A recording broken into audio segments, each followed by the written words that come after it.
So I thought I'd fix the plane. The wings are damaged on both sides at the back, the tail fins here. Thought maybe I'd make a little video of this. First time trying it.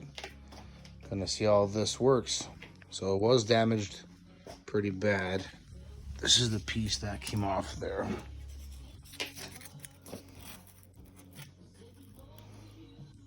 Something like that. This basically got styrofoam pieces. Cut a square to match what I'm trying to do here.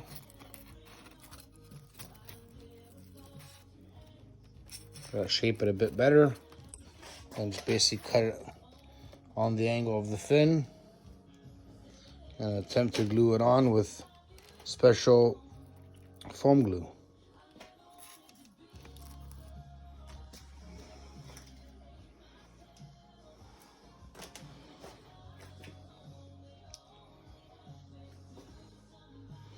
Hopefully this works. Be back.